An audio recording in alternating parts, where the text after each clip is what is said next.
محاذ. مجھے احساس تھا میں محاذ پہ ہوں. گھپ اندھیرا چاروں طرف، اوپر آسمان پہ تارے شوخی سے چمکتے، ہجوم در ہجوم کچھ ٹمٹما کے جیسے ہنس رہے. دیکھو یہ انسان پھر مرنے مارنے پہ اترا ہوا. چاند نے ابھی سر نہیں اٹھایا تھا. تاروں کی منڈلی خوب سجی تھی. میں نے صحرا میں رہ کے تاروں سے سمت معلوم کرنا سیکھ لی تھی. مجھے بس اتنا پتا تھا مشرق میں دشمن کی فوج، شمال جنوب میں ادھر کہیں کہیں گھپلا تھا، کہیں کہیں سرحد شمالی جنوبی حدوں کا لحاظ کیے بغیر بنی ہوئی. رات آدھی بیت چکی تھی. محاذ پہ ہمارے خیمے زیر زمین تھے. ان کے اندر چھوٹے چھوٹے بلب خاکی لفافہ چڑھا کے ہم بیٹھا کرتے تھے. آفیسر کا ٹینٹ ذرا بڑا ہوتا. ہر رات یہی گفتگو ہوتی کہ آج رات حملہ ہوگا، تیار رہو. ہر کوئی تیار. 24 گھنٹے ہم وردی پہنے ہوئے ہوتے. لمبے اونچے جوتے، جوتوں کے اندر پتلون کے پائنچے، کندھوں سے دونوں طرف سے آتی ہوئی چوڑی کپڑے کی پٹیوں کو کمر پہ باندھی بیلٹ میں پرویا ہوا تھا. بیلٹ کے داہنے طرف پانی کی بوتل، چلتے ہوئے ہر قدم کے ساتھ پانی اس کے اندر ڈگ ڈگ بولتا. بائیں طرف بیلٹ کے ریوالور سنہری موٹی گولیوں سے بھرا ہوا. تیز چلو تو بائیں ران کے اوپر بار بار تھپ تھپ کر کے لگتا. ساتھ کپڑے کا خاکی پاؤچ، فالتو گولیاں ریوالور کی رکھنے کے لیے. میں نے اس پاؤچ میں بجائے مارنے کی گولیوں کے بچانے والی گولیاں ڈال رکھی تھی. کچھ فرسٹ ایڈ کا سامان، کچھ انجیکشن، ڈسپوزیبل سرنج. میس میں باقی تاش کھیلنے لگے. میں اٹھ کے باہر آ گیا. سیالکوٹ کے مضاف کا علاقہ تھا. دور دور تک کھلی فصلیں، گندم اور سرسوں کے کھیت، چاولوں کی فصلیں. کچے راستے، پتلی پتلی پگڈنڈیاں جن پہ ٹینکوں کے شین گھوم گھوم کے چوڑے کٹے پھٹے راستے بن گئے تھے. ٹینکوں کے چلنے کی گرر گرر آوازیں آتی. ٹینک قریب ہوتے تو ڈیزل کے بھبکوں کے ساتھ زمین بھی تھر تھرانے لگتی، اور میں اوپر تاروں کی طرف دیکھ کے سوچنے لگتا مشرق کی طرف سے یہ آواز آ رہی ہے یا کسی دوسری سمت سے. چلتے پھرتے میں اپنے خیمے سے میلوں دور نکل گیا. میرا خیال تھا مجھے واپسی کی راہ یاد ہے. اندھیرے میں کچھ اونچے درختوں کے کالے ہیولوں کی نشانی رکھی تھی، مگر ادھر سبھی درختوں کی پرچھائیاں رات کو ایک سی لگتی. میں سوچ رہا تھا جنگیں کیوں لڑتا ہے انسان؟ کب سے انسان نے مرنے مارنے کا سبق سیکھا؟ یہ تو آدم علیہ السلام کے بیٹوں حابیل اور قابیل سے سلسلہ چلا آ رہا ہے. پہلی جنگ کی وجہ تو عورت تھی، پھر یہی عورت صدیوں تک لوگوں کو لڑاتی ہے. وہی سلسلہ اب تک جاری ہے. پتھر کے زمانے میں انسان پتھروں سے لڑتا رہا، پتھروں کے ہتھیار، لاٹھیوں کے آگے پتھروں سے تراشے ہوئے خنجر، پتھروں کو اٹھا اٹھا کے مارنے کے طریقے. صدیوں بعد انسان کے ہاتھ پیتل تانبا لگا. لکڑی کے آگے اب اس نے پیتل تانبے کے پھن لگا کے خود کو پھنیر بنا لیا. موئنجو داڑو کے لوگوں کے پاس کتنی آسانیاں تھیں. ڈھور ڈنگر، پکے گھر، سیدھی گلیاں، انڈر گراؤنڈ پانی کی نالیاں، کمروں کے ساتھ جڑے غسل خانے، شہر میں بڑی منڈی، بڑا سا حمام، تالاب، اکا دکا محل نما گھر جو پروہت اور بادشاہ کے تھے، وہ بھی دوسرے گھروں سے تھوڑے سے بڑے. سرسوں کے تیل جلا کے چراغ جلاتے ہوں گے. گائے بھینس بکریاں پال کے ان کا دودھ پیتے، مگر لڑنے مرنے کے لیے تھوڑی سی پیتل اور تانبے کی تلوار. پھر ان سے طاقتور لوگ سینٹرل ایشیا کے اپنے مسکن کو جھیل میں ڈوبتے دیکھ کے ادھر ادھر بھاگے. ان کے پاس دوڑنے کے لیے گھوڑے تھے، لڑنے کے لیے لوہے کی تلواریں. انہوں نے ہر بستی، ہر شہر کو تاراج کر لیا. اس زمانے میں لوہا ابھی عام انسان کی دسترس میں نہ آیا تھا. گھوڑے بھی ادھر کم تھے. انہی سے ملتا جلتا حال میسوپوٹیمیا، عراق کے جنوبی علاقے میں قدیم بابل اور نینوا کا تھا. انہوں نے اتنا مال جمع کیا کہ اسے گننے کے لیے انہیں گنتی ایجاد کرنا پڑی. حساب کتاب مٹی کی تختیوں پہ لکھنا پڑا تو لکھائی سیکھ گئے. ان کے پہلے پہلے کے الفاظ تصویری تھے. پرندہ کہنا ہوتا تو چڑیا سی مورت بناتے، دروازے کو باب کہتے، لکھتے دروازے کی محراب سی بنا کے نیچے ایک نقطہ لگا دیتے. شاید صدیوں بعد یہ محراب سیدھی ہوگی، بلکہ کچھ کناروں سے اوپر اٹھ گئی، بے بن گئے. ان سے بہت پہلے قدیم چین والے لکھنا جان گئے۔ مصر کی قدیم تہذیب میں بھی یہی تھا، مگر ان کے بادشاہوں کو وہم تھا کہ وہ خود خدا ہیں۔ انہوں نے اپنے مدفن کو پہاڑ بنا لی۔ وہ سب بھی آپس میں لڑتے رہے۔ جو طاقتور ہوتا اسے اپنے پڑوس والے خود بخود کمزور نظر آنے لگتے۔ بھوک پیٹ کی ہو یا اقتدار کی، ختم تھوڑی ہوتی ہے، بڑھتی رہتی ہے۔ یہ بھی اپنی سلطنت میں شامل کر لو، وہ بھی، اوپر بھی، دائیں بھی، بائیں بھی، نیچے سمندر پار بھی، جہاں تک ہاتھ جائے۔ یوں سلطنتیں بڑھتی رہیں، پھیلتی رہیں، سکڑتی رہیں، جیتی رہیں، مرتی رہیں۔ مجھے ہیلن یاد آ گئی۔ اسپارٹا کی تھی، ٹرائے کے شہزادے کے ساتھ بھاگ گئی۔ اسپارٹا والے فوجیں بحری جہازوں پہ لاد کے ٹرائے کے چاروں طرف لے آئے۔ ہیلن کہے میں ٹرائے کی ہیلن ہوں۔ اسپارٹا والے کہیں نہیں ہماری ہو، چلو ہمارے ساتھ۔ 10 سال جنگ ہوتی رہی۔ ٹرائے کے چاروں طرف حفاظتی دیوار تھی۔ گنتی کے چند دروازے اس شہر کے اندر رہ کے مقابلہ کرتے رہے۔ فیصلہ نہ ہوا۔ ہزارہ لوگ دونوں طرف سے مر گئے۔ پھر اسپارٹا والوں نے کہا ہیلن چلو ہم جاتے ہیں، تمہیں تمہارا ٹرائے مبارک ہو، یہ ایک تحفہ ہماری طرف سے، جہیز سمجھ لو، رہو تم ٹرائے میں، تحفہ دیا تم کو۔ تحفے میں اسپارٹا والوں نے ایک ہاتھی سے بھی بہت بڑا لکڑی کا گھوڑا انعام میں دے دیا۔ ٹرائے والے گھوڑے کو اپنے چھکڑوں پہ رکھ کے شہر کے اندر لے آئے۔ 10 سال بعد وہ جنگ جیتے تھے۔ وہ رات جشن کی تھی، ساری رات وہ ناچ گانے میں محو رہے۔ رات کے آخری پہر سب تھک کے نشے میں گرے سو گئے۔ تب لکڑی کے تحفہ ملے گھوڑے کے نچلے پیٹ سے کچھ لکڑی کے تختے ہلے۔ اسپارٹا کے سپاہی ننگی تلواریں لیے اس لکڑی کے گھوڑے کی ٹانگوں کی سیڑھی بنا کے اترے اور چپکے سے اندر سے باہر والا بڑا دروازہ کھول دیا۔ دروازے کے باہر سمندر سے جا کے لوٹ کے آئی انہی کی فوج کھڑی تھی۔ 10 سال جو دروازہ وہ نہ کھول سکے، اس تحفے نے منٹوں میں کھول دیا۔ بس پھر کیا تھا، پانسا پلٹ گیا۔ ٹرائے نیند اور نشے میں سویا سویا کٹ گیا، مارا گیا۔ کہتے ہیں یہ کہانی تو زمین پر بیتی، سوچی گئی اوپر۔ بادلوں کے اوپر اس عہد کے یونانی دیوتا منڈلی لگاتے تھے۔ زیوس ان دیوتاؤں کا سربراہ، اپالو کا باپ، اپنی من چلی دیویوں کے ساتھ خوش گپیوں میں مگن تھا۔ 3 اس کی چہیتی دیویاں اس کو رجھانے میں لگی تھی، ایک سے بڑھ کے ایک۔ زیوس کبھی ایک کو پکڑنے دوڑتا، دوسری سامنے آ جاتی، دوسری کے گلے میں بازو ڈالنے لگتا تو تیسری آ کے چمٹ جاتی۔ زیوس سے فیصلہ نہ ہوا کس کو آغوش ملے۔ چوتھی دیوی جلی کٹی ادھر بیٹھی تھی، نام تھا اس کا ڈسکارڈ۔ اس نے ایک سیب شاخ سے توڑا، اس پہ اپنے گلابی ہونٹ لگائے، مگر کاٹا نہ۔ ہاتھ میں سیب پکڑ کے اپنی گلابی زبان کی نوک سے سیب پہ لکھا سب سے سونی کے لیے، اور وہ سیب اچھال کے زیوس اور اس کی تینوں دیویوں کے بیچ پھینک دی۔ تاریخ میں وہ محاورہ رائج ہو گیا، ایپل آف ڈسکارڈ۔ اس وقت تاریخ لکھنے والوں کو تھوڑی پتا تھا کہ اس ایک سیب سے کیا کیا آفت آنے والی۔ اب ہر دیوی اس سیب کی طرف لپکی۔ زیوس نے سیب اٹھا کے ڈسکارڈ کا لکھا پڑھا، ہنسا اور بولا اس کا فیصلہ کون کرے۔ زیوس سوچنے لگا۔ بیٹا اس کا اپالو بھی تھوڑے فاصلے سے وہ تماشا دیکھ رہا تھا، مگر چپ بیٹھا رہا۔ بصیرت، آگاہی، دانش کا دیوتا تھا۔ اپالو سمجھ گیا اب کچھ ہونے والا ہے خطرناک۔ وہی ہوا۔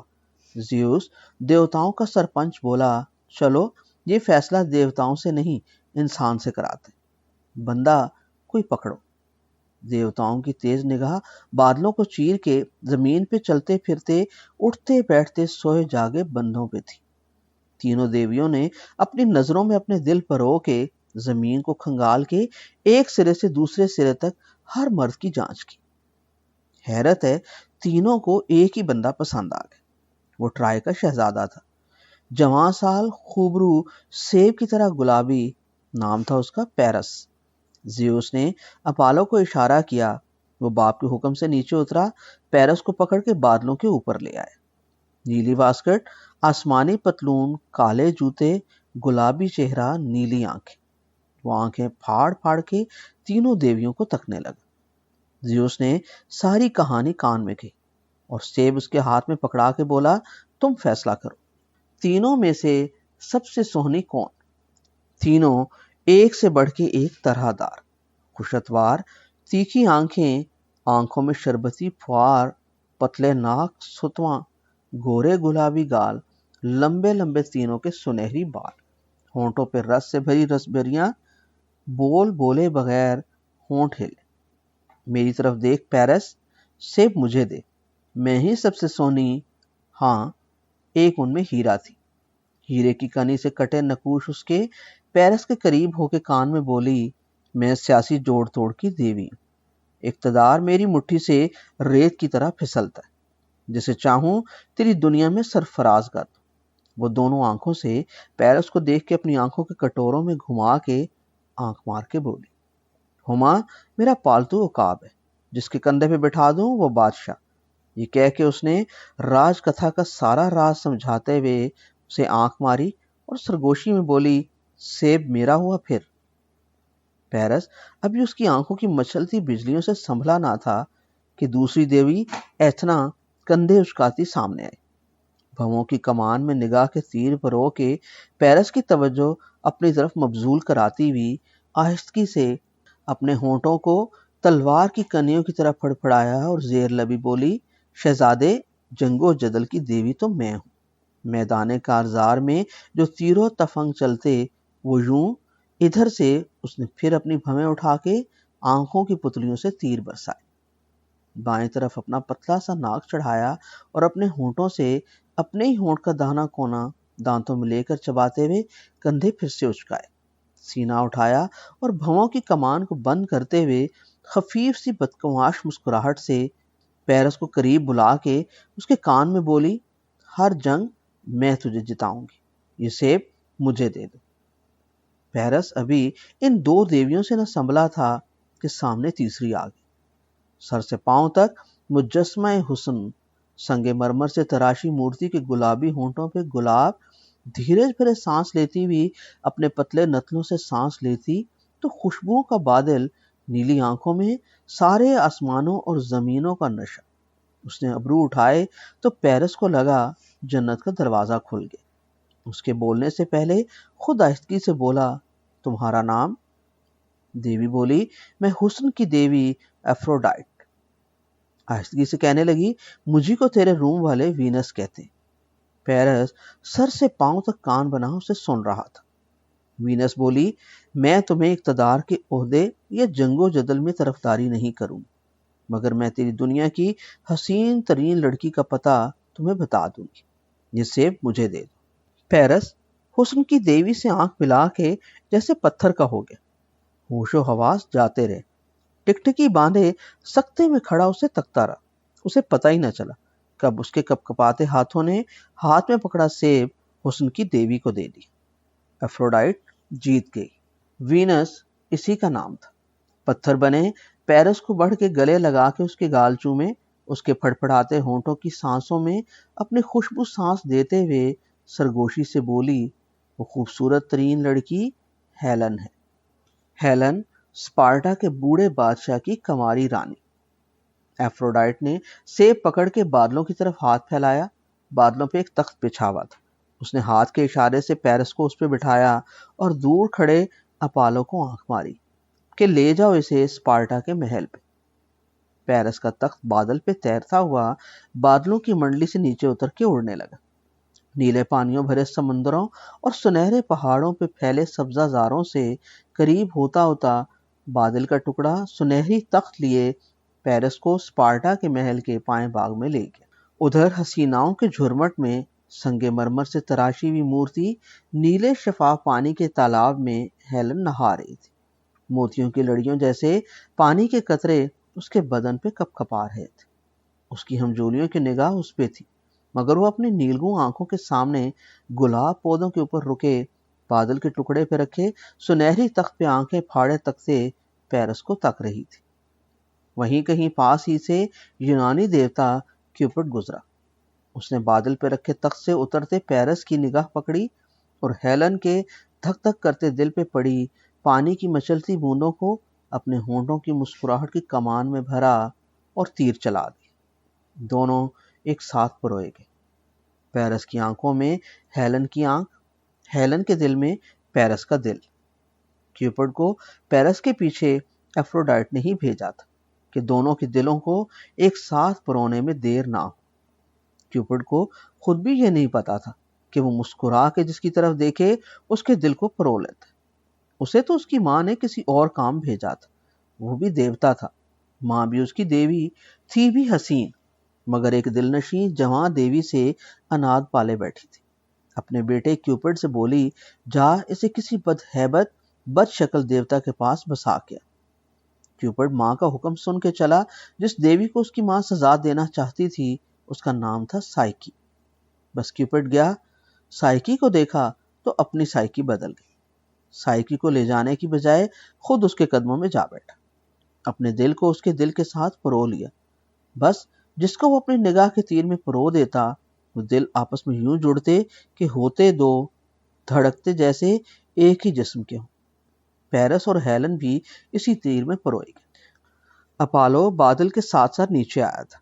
اس نے پیرس کے دل کے ساتھ ہیلن کا دل جڑتے دیکھ لیا تو اپنے لیے ہیلن کے خاوند بادشاہ کی بیٹی کسنڈرا کو چن لی، مگر اس وقت کیوپڈ جا چکا تھا۔ اپالو نے بہتیری سرگوشیاں کی کسنڈرا کے کانوں میں کہ میں اپالو ہوں، دانش اور فہم کا دیوتا، میری محبوبہ بنو، مگر وہ نہ مانے۔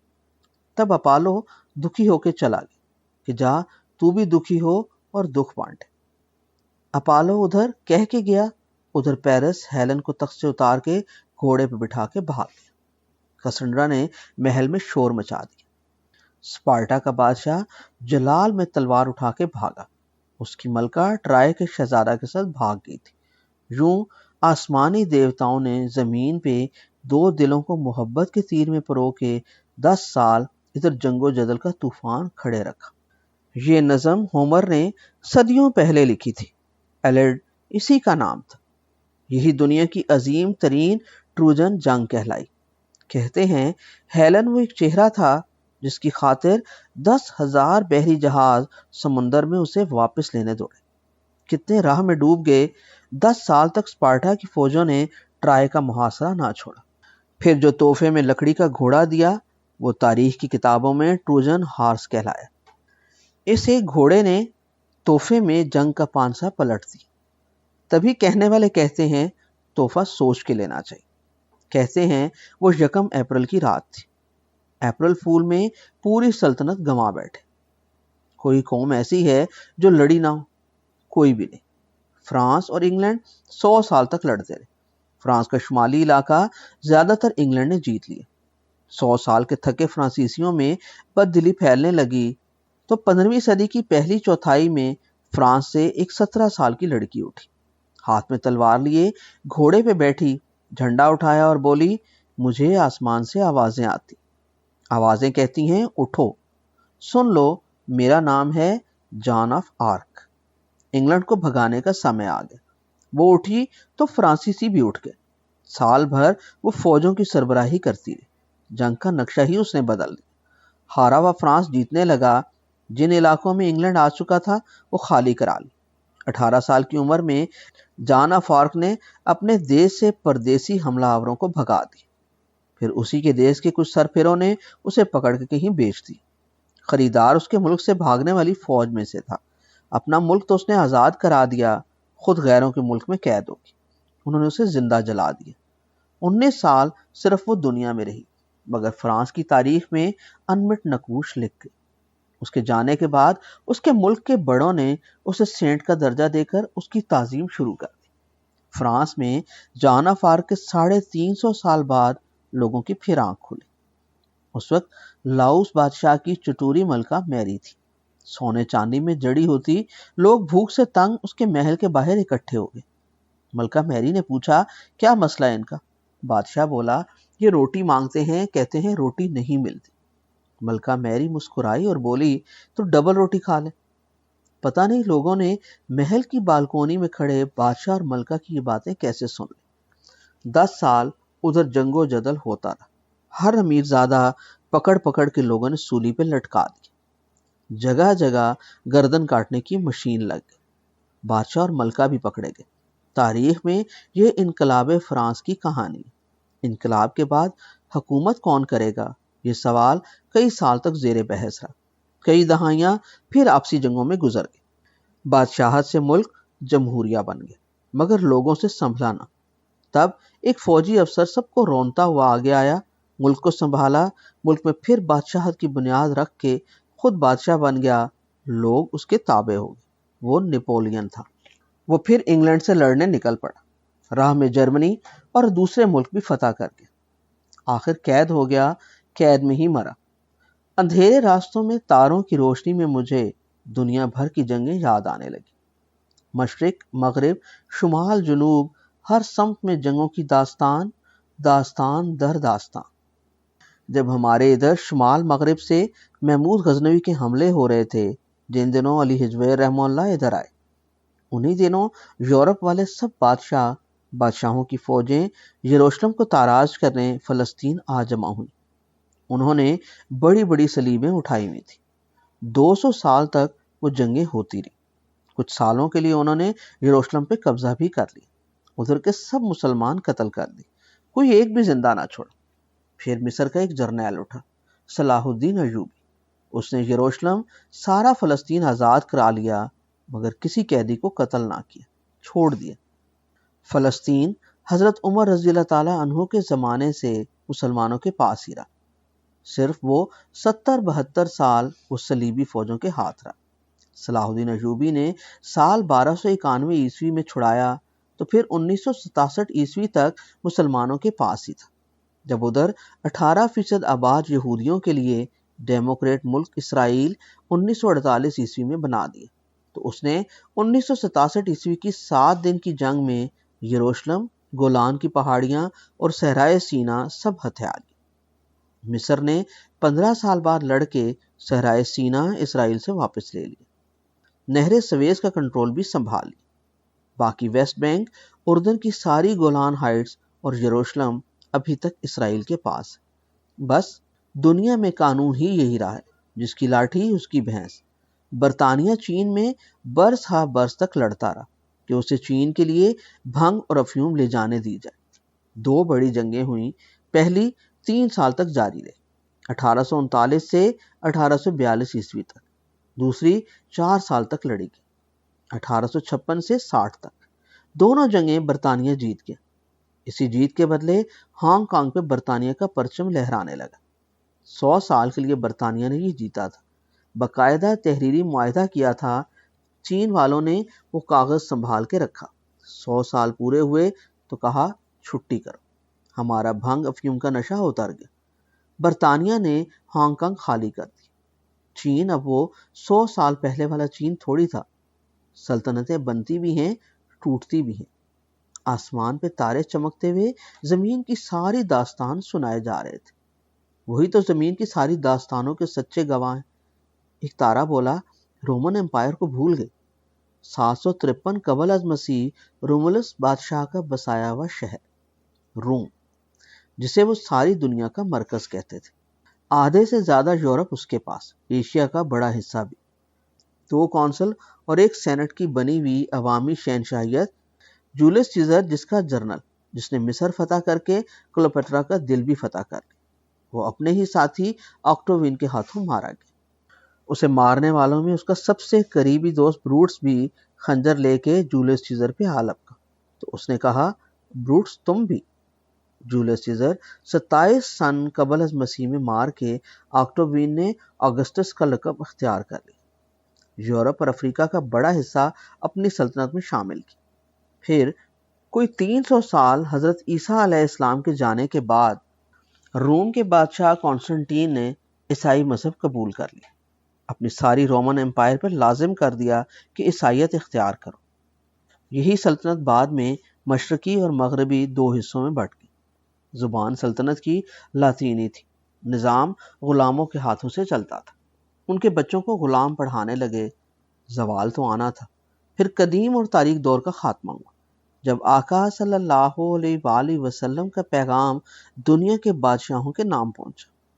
سنو بادشاہو، انہی کی کتابوں میں قدیم اور جدید عہد کی یہی حد امتیاز ہے، جنگیں پھر بھی ہوتی رہیں، کہیں ملکوں کے اندر مارا ماری، کہیں سرحدوں کے آر پار حملے، دنیا لیکن پوری سب کے لیے تھی، جہاں سے مرضی کوئی اٹھ کے کہیں بھی چلا جاتا، نہ پاسپورٹ نہ ویزا۔ یہ پاسپورٹ اور ویزے تو دوسری عالمگیر جنگ کے بعد بنے۔ پہلی عالمگیر جنگ اتفاقاً ایک آسٹریلیا کے شہزادے کی سارجیو میں قتل سے شروع ہو گئی۔ ایک طرف مرکزی قوتیں تھیں جن میں جرمنی، آسٹریا، ہنگری اور ترکی کی سلطنت عثمانیہ ایک ساتھ، دوسری طرف برطانیہ، فرانس، روس، اٹلی اور امریکہ، یہ سارے الائیڈ فورسز کہلاتے تھے۔ گیدڑ ہمیشہ اکٹھے ہو کے چیتے کا شکار کرتے۔ 1914 سے 18 تک 4 سال جنگ ہوتی رہی۔ جرمنی ہار گیا، اس پہ الائیڈ والوں نے بہت حد تک آمیز شرطیں عائد کر دی۔ اسی جنگ میں جرمنی نے پہلی بار آبدوز بنائے، ٹینک بنایا، مگر معاہدہ ورسائے میں جرمنی کو اتنا تاوان ادا کرنے کو کہا گیا کہ وہ سب کچھ بیچ کے بھی وہ جرمانہ نہ دے سکتا تھا۔ اوپر سے حکم یہ دیا کہ یہ نہ ہوائی جہاز بنائے گا، نہ بختر بند گاڑی، نہ ٹینک، فوج بھی تھوڑی سی رکھے گا۔ فل کرنل سے اوپر جرمن فوج کا کوئی افسر نہیں ہوگا۔ اس جنگ میں ہٹلر ایک حوالدار بن کے لڑا تھا۔ اس کی غیرت جاگ، 20 سال اسے لگے، اس نے اپنی قوم کو جگایا۔ بلا کا مقرر تھا۔ اس نے بڑے بڑے سائنسدان اکٹھے کیے، آٹوبان انہی میں سے ایک سائنسدان تھا۔ اسی کے نام سے پوری دنیا میں سب سے پہلے جرمنی میں چوڑی چوڑی موٹر وے بنائی۔ ان کے انٹرچینج پہ انڈسٹریل شہر بس گئے۔ پوری دنیا پھر چکنی ہو گئی، مگر اس کے اتحادی ترکی کو ان الائیڈ والوں نے میز پہ پڑے کیک کی طرح بے شمار ٹکڑوں میں کاٹ دیا۔ اسی کے پیٹ سے پھر یہ ملک نکالے، اردن، شام، لبنان، سعودی عرب، گلف ریاستیں اور مصر۔ ترکی کے قلب پہ بھی بھرپور وار کیا، مگر گیلی پولی مقام پہ ترک جنرل مصطفیٰ کمال پاشا نے 5 لاکھ کے شہر میں 3 لاکھ مروا کے بھی ہتھیار نہ ڈالے، اپنا ملک بچا لی۔ کسی نے مجھ سے پوچھا مشرقی پاکستان میں ہمارے کتنے شہید ہوئے جب ہم نے ہتھیار ڈالے؟ پتہ چلا 2500۔ اس وقت مجھے ترک مصطفیٰ کمال پاشا اور ترکی کی عظمت کا خیال آیا۔ ہم نے ہندوستان میں 1922 سے خلافت موومنٹ انہی کے لیے شروع کی تھی۔ خلافت عثمانیہ ختم ہو گئی، دنیا پھر دوسری جنگ عظیم کے دہانے پر پہنچ گئی۔ اس بار مقابلے میں جرمنی کے ساتھ اٹلی اور جاپان تھا، دوسری طرف الائیڈ میں پھر وہی سب ایک ساتھ، برطانیہ، فرانس، روس اور امریکہ۔ 1939 سے 44 تک 5 سال یہ جنگ جاری رہی۔ جرمنی نے شروع میں پولینڈ پہ قبضہ کیا، پھر دھیرے دھیرے 1940 تک سارا یورپ جرمنی کے قبضے میں تھا، سوائے برطانیہ، سویڈن اور ماسکو کے۔ ماسکو پہلے ہٹلر کے ساتھ تھا۔ جنگ میں روس نے رخ بدلا، جرمنی کے خلاف ہو گیا۔ ہٹلر نے برطانیہ کی بجائے ماسکو کی طرف یلغار کر دی، وہ اس کی غلطی ثابت ہوئی۔ ایک موسم سرد، دوسرا اندیکھا لمبا راستہ، لاکھوں میں گئی فوج سینکڑوں میں ٹوٹی بھی واپس لوٹی۔ مئی تک جرمنی ہار گیا، مگر امریکہ نے ختم ہوئی جنگ کے بعد جرمنی کے اتحادی جاپان کے ہنستے مسکراتے ہیروشیما پہ 4 اگست 1945 کی صبح 8:15 بجے منگل کے دن 1780 فٹ کی بلندی سے اپنے بمبار جہاز B-29 سے ایٹم بم گرا دیے، 22 کلو ٹن بارود کے ساتھ۔ بم کو امریکہ نے نام دیا لٹل بوائے۔ 2.25 لاکھ انسان اسی وقت مر گئے، میلوں تک زمین کی مٹی بھی جل کے ابل گئی۔ اتنی شدید آگ کی حدت جیسے سورج زمین پہ اتر آیا، میلوں تک ساری ہوا آگ کے شعلے نے پی لی۔ ایک مشروم قسم کے دھوئیں کا غبار میلوں اوپر تک اٹھا، ارد گرد کی ہواؤں نے ادھر یلغار کی، ایسا طوفان برپا ہوا کہ کوئی عمارت، کوئی درخت میلوں دور تک کھڑا نہ رہ سکا۔ پھر سینکڑوں میل کے علاقے میں تابکاری کے اثرات ایسے کہ نسل در نسل انسانوں کی نسلیں بیمار پیدا ہونے لگی۔ ابھی اس صدمے کو 3 دن ہوئے تھے کہ امریکہ نے جمعرات کے دن 9 اگست کو جاپان کے ایک اور اہم صنعتی بڑے شہر ناگاساکی پہ بھی ایٹم بم گرا دی، پہلے بم سے بھی زیادہ خطرناک۔ یہ دن 11:02 پہ گرایا گیا، 1514 فٹ کی بلندی سے، اور امریکہ نے اس ایٹم بم کو نام دیا فیٹ مین، بندے کا مقدر۔ لاکھوں پھر مر گئے، گنتی ابھی تک پوری نہیں۔ عالمگیر جنگ تو پہلے ہی رک چکی تھی، اب امریکہ نے دنیا میں اپنی دہشت طاری کر دی۔ امریکہ کو ایٹم بم کا راز بتانے والا آئنسٹائن جرمنی کا یہودی تھا۔ جرمنی سے بھاگ کے امریکہ گیا تو امریکی صدر روز ویلٹ کو خط لکھا کہ جرمنی ایک خطرناک ترین بم بنانے کے قریب ہے، اس کا توڑ میں کر سکتا ہوں۔ کہتے ہیں جرمنی نے وہ بم بنایا ہوا تھا، مگر ہٹلر نے کہا اس سے بے گناہ انسان بھی مارے جائیں گے، لڑائی محاذ تک رکھو۔ امریکی صدر روز ویلٹ کی چوتھی ٹرم تھی، وہ مر گیا۔ صدر ہیری ایس ٹرومین آ گئے۔ اس نے آئنسٹائن کی سربراہی میں نیو یارک کے حسین ترین علاقے مین ہٹن میں خفیہ پروجیکٹ شروع کرا دی۔ دنیا بھر سے یہودی سائنسدان اکٹھے کیے، خاص طور سے برطانیہ، جرمنی، اٹلی، سویڈن اور امریکہ کے جنرل گرو کو پروجیکٹ کا انچارج بنایا۔ کہتے ہیں اسی جنرل نے امریکی صدر سے پوچھے بغیر جاپان میں 2 ایٹم بم گرا کے پہلے 2 تجربے کیے۔ امریکہ کے بعد روس نے 1949 میں یہ ایٹمی قوت حاصل کر لی۔ 8 اگست 1953 میں دھماکے کر کے دکھا دی۔ ہائیڈروجن بم میں وہ امریکہ سے آگے نکل گئے۔ 26 فروری 1955 میں ہاؤس آف کامنز میں برطانیہ کے وزیر اعظم چرچل نے اپنے ملک کو خوشخبری سنائی کہ ہم نے بھی ایٹم بم بنا لیا۔ 15 مئی 1955 میں ہوائی جزائر کے ایک جزیرے کرسمس آئی لینڈ میں اس نے اس کا تجربہ بھی کر لیا۔ 8 سال بعد فرانس نے 18 مارچ 1963 کو ایٹمی تجربہ کر لیا۔ اس کے 1.25 سال بعد 16 اکتوبر 1964 کو چین بھی ایٹمی قوت بن گیا۔ اب یہ 5 بڑی ایٹمی طاقتیں تھیں۔ اقوام متحدہ سلامتی کونسل کے مستقل ارکان یہی ٹھہرے۔ فیصلہ یہ ہوا کہ چونکہ یہ 5 ایٹمی طاقتیں ہیں اور کوئی بھی ایک ایٹمی طاقت پوری دنیا کو آگ لگا سکتی، لہٰذا ان میں سے کوئی بھی ملک دنیا کے کسی بھی مسئلے پہ جب اختلاف کرے تو بات ٹل جائے گی، فیصلہ نہ ہوگا۔ یوں ان 5 کو ویٹو کرنے کا اختیار مل گیا۔ اسی اختیار کے استعمال سے آج تک امریکہ فلسطین کے بارے میں دنیا بھر کی ہر رائے پہ اختلاف کر کے قرارداد کو ویٹو کرتا آ رہا ہے۔ جن دنوں میں محاذ پہ تھا، اس وقت ہندوستان کی 1974 میں ایٹمی قوت حاصل کرنے کے اظہار کے بعد پاکستان اس قوت کو حاصل کرنے کا ارادہ کر چکا تھا۔ یہ 1986 کی بات ہے جب میں محاذ پہ تھا۔ کئی سال بعد میں ڈاکٹر عبدالقدیر خان سے ان کے گھر میں ملا تو پوچھا آپ نے کب پاکستان کو ایٹمی قوت بنا دیا تھا؟ بولے نومبر 1984 میں۔ پھر وہ اپنی کہانی سنانے لگے۔ بولے بھوپال میں پاکستان بننے سے 11 سال پہلے پیدا ہوا۔ 27 اپریل 1936 میں والد ہیڈ ماسٹر سے اسکول کی، پرائمری تعلیم ادھر ہی بھوپال میں حاصل کی۔ مسلمانوں کی ریاست تھی، مسلمان گھرانے ادھر خوشحال تھے۔ مڈل بھی وہیں جہانگیر مڈل اسکول سے پاس کی۔ خاندان کے کچھ لوگ تو وہیں تھے، مجھے پاکستان کی کشش کھینچ لائی۔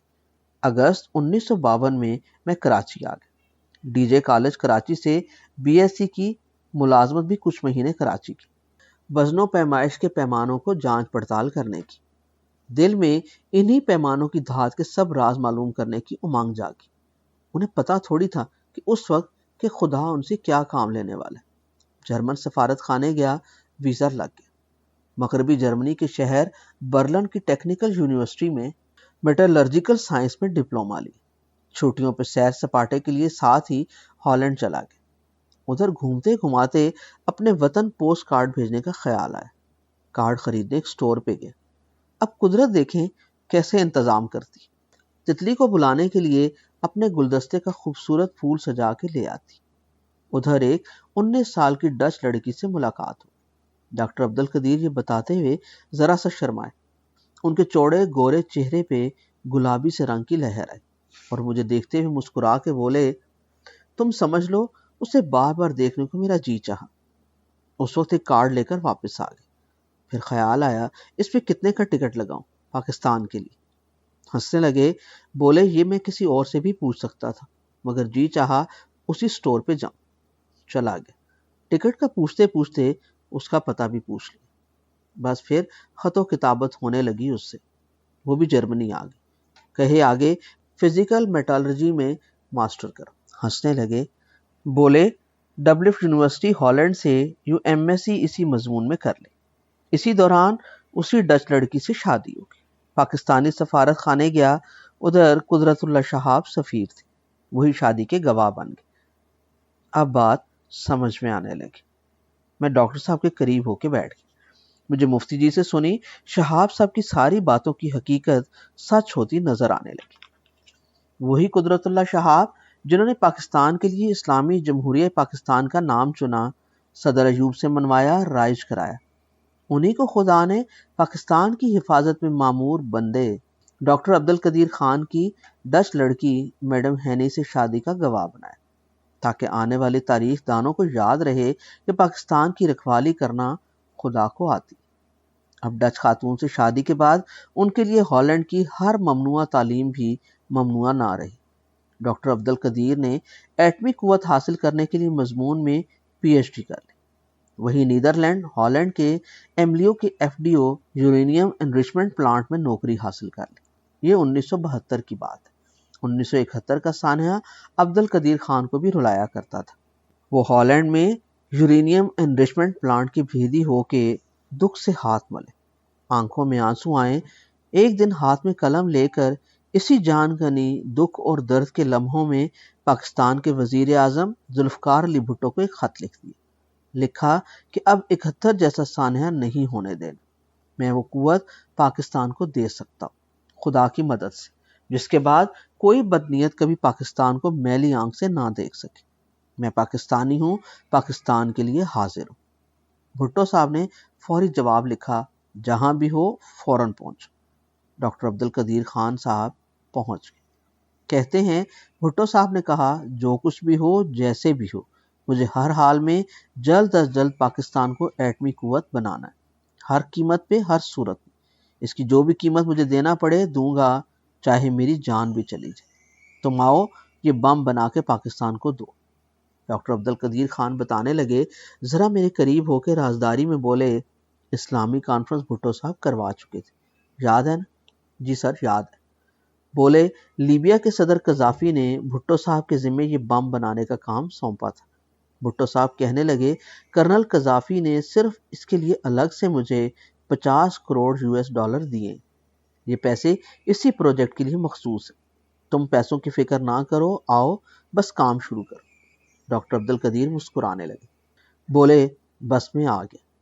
ادھر لاکھوں کی تنخواہ تھی، ادھر 3000 روپے ماہوار، مگر مجھے پیسوں سے کیا لینا دینا، مجھے تو ایک مقصد مل گیا، میں اس کے لیے جینے لگا۔ شروع میں چکلالہ میں ایک خالی بیرک لی، باہر بورڈ لگایا، جہازوں کی ورکشاپ۔ پھر ہولے ہولے ارد گرد کی جگہ دیکھنی شروع کی۔ کہوٹا پسند آ گیا، محفوظ جگہ تھی۔ بھٹو صاحب نے ادھر پروجیکٹ ڈائریکٹر بنا کے بھیج دیے۔ بعد میں یہی ادارہ جنرل ضیاء نے میرے نام کے ساتھ بدل کے کہوٹا ریسرچ لیبارٹری کو ڈاکٹر AQ خان لیبارٹری کا نام دے دی۔ 1984 میں کہتے ہیں، جنرل ضیاء نے چائے پیتے پوچھا، کتنی دور ہو مقصد سے؟ ہنس کے کہتے ہیں، میں نے چائے کی پیالی میں پاس پڑے دودھ سے چند بوندیں پیالی میں ڈالی اور چینی کا چمچہ بھر کے پیالی میں ڈالتے ہوئے کہا، بس اتنی دور۔ پھر ہنس پڑے، میں چائے میں چینی گھولنے لگا، بم تیار ہو گیا۔ مگر کسی میں اتنی ہمت نہ ہوئی کہ اس کا تجربہ کرے۔ سب جانتے تھے جو تجربہ کرے گا اسے بہت قیمت ادا کرنا پڑے گی۔ بولے، مجھے یہ ڈر کہ اگر یہ تجربہ نہ کیا اور کوئی بدنیت آ گیا تو وہ سب کچھ اٹھا کے بیچ دے گا، ہم پھر زیرو پہ آ جائیں گے۔ بولے، ایٹم بم دکھانا ہی ضروری ہے، کسی پہ چلانا ضروری نہیں۔ بس دنیا کو جب پتا چلے کہ یہ ملک ایٹمی قوت ہے، اسے دھماکہ کر کے ثابت کر کے دکھایا جائے تو سب دور رہتے، کوئی حملہ کرنے کی ہمت نہیں کرتا۔ بولے، شکر ہے 28 مئی 1998 کو وزیر اعظم نواز شریف نے ہندوستان کے 4 ایٹمی دھماکوں کے جواب میں 5 دھماکے کر دیے۔ ہم دنیا کی 7ویں ایٹمی قوت بن گئے۔ جبھی تو ہندوستانی وزیر اعظم اٹل بہاری واجپئی صاحب بس پہ بیٹھ کے چند مہینوں بعد لاہور آ گئے کہ چلو سارے مسئلے بات چیت سے حل کرتے۔ پھر کیا ہوا سر؟ پھر تمہیں پتہ ہی ہے کیا ہوا۔ جو نہیں چاہتے کہ پاکستان ہندوستان میں امن ہو، جنہوں نے ایٹمی دھماکے کرنے والے کو سزا دینی تھی، دیکھ لو جو ہوا۔ پھر ایٹمی قوت بنانے کی کوشش کرنے والا پھانسی دیا گیا، جس نے کام جاری رکھا اس کا جہاز پھٹ گیا، جس نے دھماکے کیے اس کا دھماکہ کر دیا، قید میں ڈالا، اور میری آنکھ سے ایک آنسو نکلا، اور آپ کو 15 سال ہو گئے ادھر گھر میں قید کیا۔ ڈاکٹر عبد القدیر خان نے مسکرا کے ادھر ادھر سیکیورٹی میں کھڑے چوکیداروں کی طرف دیکھ کے کہا، چلو مجھے تو قید کر دیا، میرا ملک اب کوئی قید نہیں کر سکتا۔ ڈاکٹر عبد القدیر خان کے اندر جیسے جان آف آرک بول رہی تھی، جسے آسمانی آوازیں آتی تھی۔ اس رات میں اپنی سوچوں میں ڈوبا محاذ پہ پھر رہا تھا کہ اچانک ایک زوردار دھماکے سے کوئی اچھل کے میرے سامنے 2 قدم پہ رائفل سیدھی کر کے اندھیرے میں چیخا، رک! میرا ہاتھ بندے ریوالور کی طرف بڑھا، حملہ آور 1 قدم آگے بڑھا اور رائفل کی نوک مجھے اپنے سینے پہ محسوس۔ ہاتھ کمر سے دور کیے مگر اٹھائے نہیں۔ میں سمجھ گیا کہ رات کو محاذ پہ چلتے چلتے میں لکیر سے پار چلا گیا، مگر مجھے یہ تسلی تھی کہ میری کمر میں جو پستول ہے اس کی گولیاں عام گولیاں نہیں، ایٹمی دھماکے۔ حملہ آور کا ہاتھ بھی ٹریگر پہ تھا، آنکھ رائفل پستول سے 1.5 انچ کے فاصلے پہ میرا ہاتھ تھا۔ حملہ آور کی آواز آئی، پاسورڈ میں 2 لفظ ہوتے تھے، ہر رات وہ بدلتے، مگر ان 2 لفظوں میں روایتی تال میل نہ ہوتا، جیسے چاند ستارہ نہیں، اندھیرا اجالا نہیں، گلی ڈنڈا نہیں، کوڑا کرکٹ بھی نہیں۔ اگر چاند ہوتا ایک لفظ تو دوسرا اس سے بالکل الگ۔ پہلا لفظ اس رات بھی چاند ہی تھا، پہلا لفظ اس نے خود ہی بولا، چاند۔ مجھے ایک دم یاد آ گیا دوسرا پاسورڈ دریا تھا۔ میں نے بول دیا، چاند دریا۔ حملہ آور نے رائفل پیچھے کی، پاؤں زور سے جوڑے، رائفل کو ساتھ چمٹا کے اوپر ہاتھ مارا اور مجھے سلیوٹ کیا۔ تاروں بھرے آسمان کے کونے سے چاند ابھر آیا تھا اور میرے کندھے پہ لگا چاند تارا اب چمکنے لگا تھا۔ اس وقت میں میجر تھا،